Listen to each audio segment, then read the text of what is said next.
Alors concernant l'appareil avec capteur analogique, on va retrouver tout plein d'accessoires. Donc on a l'appareil en lui-même avec des pieds réglables ici et des rallonges de pieds qu'on va trouver ici.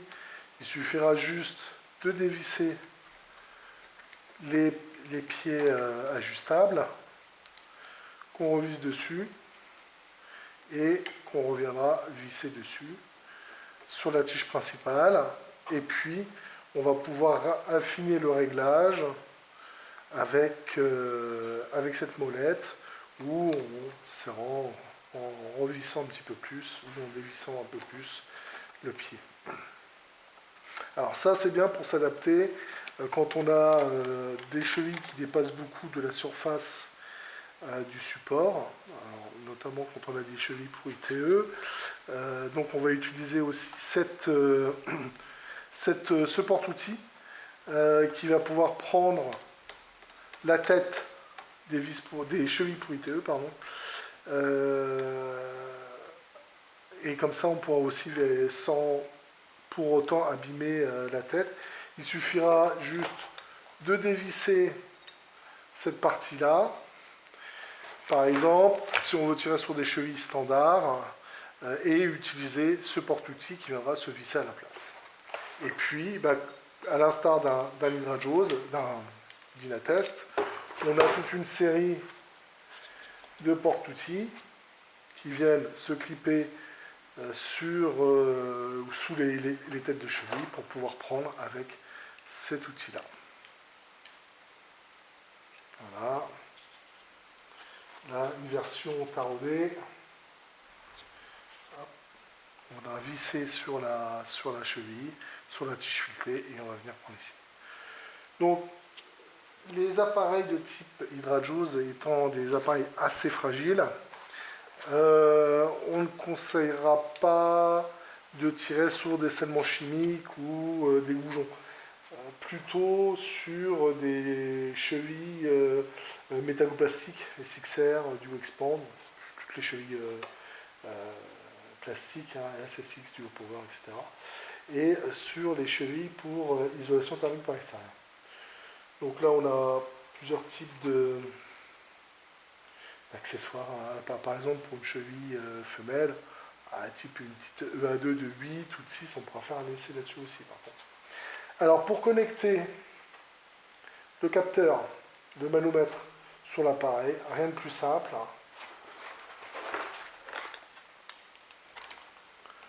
On va défaire la protection du bouchon ici. On a donc ce type d'emmanchement sur l'entrée de l'appareil. Là, c'est pareil. Ici, on enlève ça. Le capuchon de protection du manomètre. Et on va venir tirer en arrière le capuchon. On va venir se clipper dessus. Et toc, ça s'enclicte. Et c'est bon. Là, il est prêt à être utilisé. Pour la manœuvre, c'est simple. Eh bien, on utilisera ce volant-ci et qu'on viendra manœuvrer pour créer le tirage, l'extraction de la cheville par le biais de cet outil.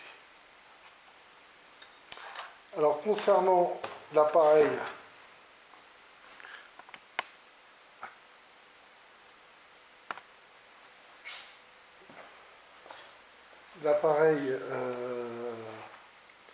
numérique, c'est exactement la même chose. Alors ça, c'est un appareil qui est un petit peu plus récent.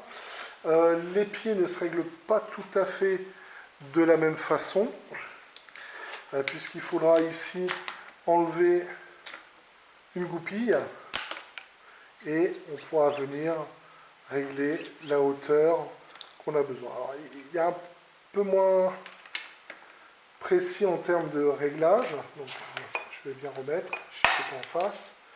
Par contre, c'est vrai qu'il faut bien mettre en face et on vient clipper. L'utilisation est identique. Ici, si on veut changer le porte-outil, il suffit de dévisser et de mettre, c'est tout neuf, et de mettre l'outil pour tirer sur les IT. Ou alors pour tirer sur des anneaux, des boucles. Là, vous voyez, on a une goupille avec un anti-retour ici qui permettra de tirer dessus. Et puis aussi avec toute une batterie d'accessoires adaptés aux différents diamètres de chevilles pour pouvoir les prendre. Voilà. Donc là, c'est des bagues fendues. Et là, ici, on a des bagues taraudées.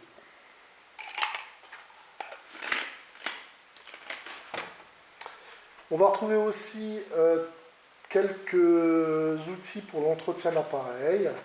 Ça, c'est au niveau du service technique et au niveau de l'étalonneur et de l'entretien que ça s'utilise. Par contre, on pourra retrouver également une petite bouteille d'huile hydraulique pour permettre de recharger le cas échéant s'il manque de l'huile. Alors attends, hop, c'est dans le voilà. On a le même système qui est d'encryptage pour venir recharger le corps du vérin avec de l'huile si jamais il y a une fuite. La manipulation est identique. Alors, hop, on va venir ici. Il suffit de tirer en arrière et ensuite on libère le capteur. Et puis là, c'est pareil. On peut venir, vous voyez, juste comme ça, ça ne marche pas. Il faut vraiment tirer légèrement en arrière l'anneau. Voilà, on a la bague rouge là qui ça, et bon, on clip et c'est fini.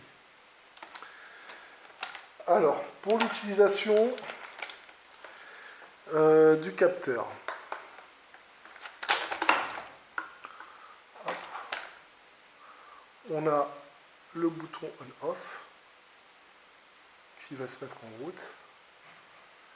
Et puis ensuite, ici, le bouton A qui va permettre la mise à zéro. Et en même temps, quand on appuie la première fois, on voit une icône qui apparaît avec une flèche et une barre au-dessus. En fait, ça, cette icône va permettre, lorsque le capteur va mesurer la force de traction, d'enregistrer et de garder en mémoire la valeur la plus haute. Et donc du coup, quand on voudra remettre à zéro pour le deuxième essai, il faudra juste appuyer 2 fois pour remettre à zéro et 1 fois pour remettre la butée virtuelle. Et puis le bouton B, là, ici, quand on appuie 1 fois dessus, là, en fait, il est en kilonewton, quand on appuie 1 fois dessus, il passe en livre force, donc qui est du système impérial. Nous, ce qui nous intéresse, ce sont des kilonewtons. Voilà, c'est très simple. Et puis en fin de campagne d'essai, il faut penser à l'éteindre. Bon, il y a aussi une fermeture automatique lorsqu'il est à un certain temps inactif. Et sur le panneau arrière, vous trouverez le logement pour une batterie 9 volts. Donc il faut juste dévisser la petite vis ici pour avoir accès au logement et pour pouvoir changer sa batterie. Alors je vous conseille d'avoir 1 ou 2 batteries de rechange dans la voiture parce que l'hiver ce sont des batteries qui peuvent se décharger très rapidement. Si l'appareil prend un choc, une chute ou peu importe, ce qui peut arriver aussi, c'est que la batterie se désolidarise de la prise et donc du coup n'est plus en contact et donc il faudra ouvrir, reconnecter la batterie et refermer le clapet. Donc ça, c'est des petites choses qui peuvent arriver.